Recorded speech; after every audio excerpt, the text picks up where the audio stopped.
Nakausap ko na ang kanyang ina para sa paglilibingan sa kanya.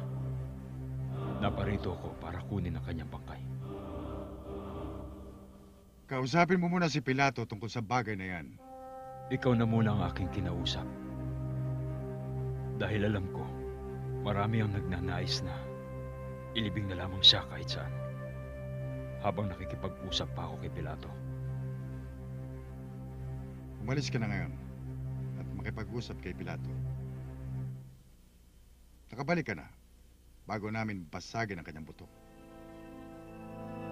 Wala kayong babasagin anumang buto sa kanya, Longinos. Marami nang naisulat tungkol sa taong ito bago pa man siya isinilang sa sinapupunan ng kanyang ina. Ayon sa nasusulat, walang mababali isa man sa buto ng Mesiyas.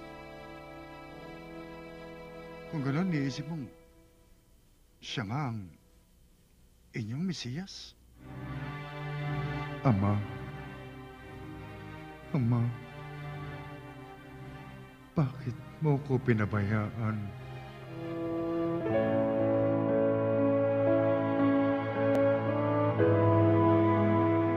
Diyos ko, bakit mo ako pinabayaan? Ang ika-4 na wika ay hango sa Ebanghelyo ni San Marcos. Na mag-iikatlo ng hapon, si Jesus ay sumigaw, Eloi, Eloi, lema sabachthani, na ang ibig sabihin, Diyos ko, bakit mo ko pinabayaan? Sabi ng ating Panginoon nung nangangaral pa siya, na ang kanyang ama ay lagi niyang kasama, sapagkat hindi siya iniwan ng kanyang ama dahil ginagawa niyang lagi ang kalooban ng kanyang ama. Sumisigaw ngayon si Jesus sapagkat hindi niya nararamdaman ang presensya ng kanyang ama. Ngunit alam niyang nandoon pa rin sapagkat bakit sisigaw kung wala ng ama.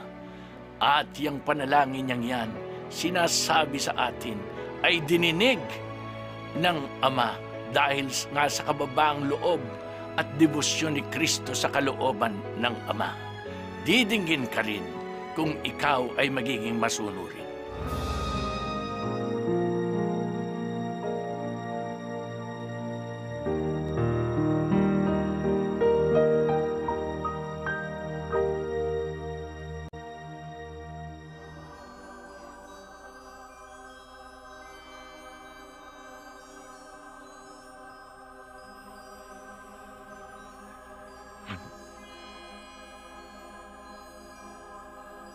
Ako'y nauuhaw.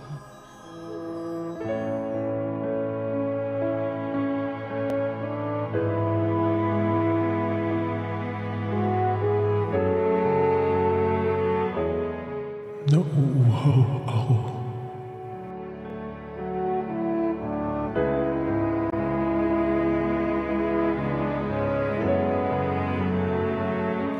Ang ika-5 wika ay hango sa Ebanghelyo ni San Juan. Pagkatapos nito, alam ni Jesus na naganap na ang lahat ng bagay. At bilang katuparan ng kasulatan, ay sinabi niya, nauuhaw ako. Nauuhaw siya, hindi lamang para sa tubig, sapagkat siyang may-ari ng lahat ng karagatan at mga ilog. Nauuhaw siya sa iyo, sa iyong pananampalataya, sa iyong pagmamahal, o aking kapatid. Tayo ang kanyang kinauuhawan. Nais mo bang lunasan ang pagkauhaw ni Jesus? Ibigay mo ang iyong pananampalataya, pag-ibig at sarili sa Kanya. At bukod pa rito, dalhin mo sa Kanya ang iyong kapwa-tao. Sumali ka rin sa pagkauhaw ni Jesus.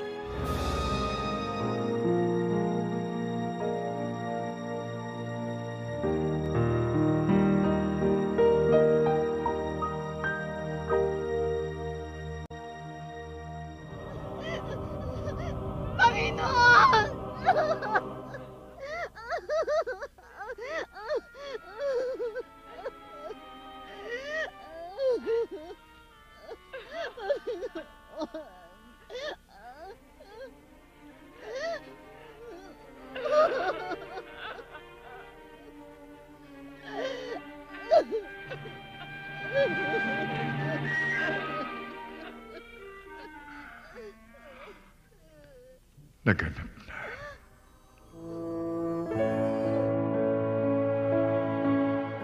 Naganap na.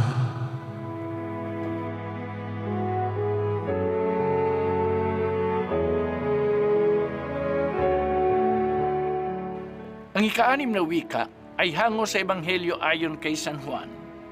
Nang masipsip ni Jesus ang alak ay kanyang sinabi, "Naganap na.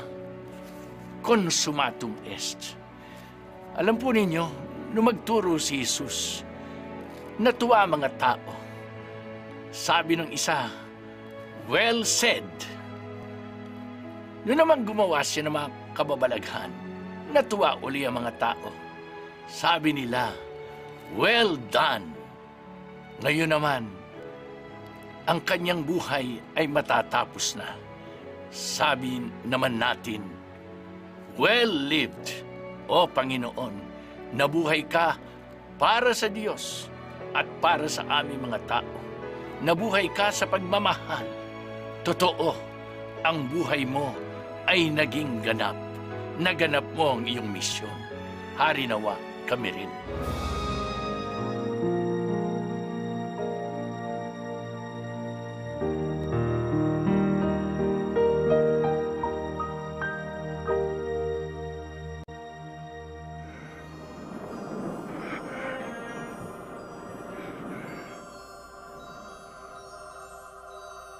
Ama, sa mga kamay mo, inihahabilin ko ang aking espiritu. Ama, sa mga kamay mo, ipinagtatagubilin ko ang aking espiritu. Ang ika-7 wika ay hango sa Ebanghelyo ni San Lucas. Nawala ng liwanag ang araw, at ang tabing ng templo'y napunit sa gitna. Sumigaw ng malakas si Jesus, "Ama, sa mga kamay mo'y pinagtatagubilin ko ang aking espiritu." Mula pa sa kanyang pagpasok dito sa mundo, ay sinabi na ni Jesus, "Behold, I come to do your will, O God." Ako'y naririto para tupdin ko ang iyong kalooban, O Diyos. At wala na siyang inatupag, kundi sundin ang kalooban ng kanyang Ama at ipairal ito. Kung kaya't bagay lamang na magwakas ang kanyang buhay sa pamagitan ng pag-aalay ng buong buo ng kanyang buhay. Ikaw din at ako, kapatid, hari nawa, ay atupagin nating lagi ang pagsunod sa kalooban ng Ama, upang sa katapusan ng ating buhay masabi natin, "Ama, sa iyong mga kamay, inihahabilin ko ang buhay ko."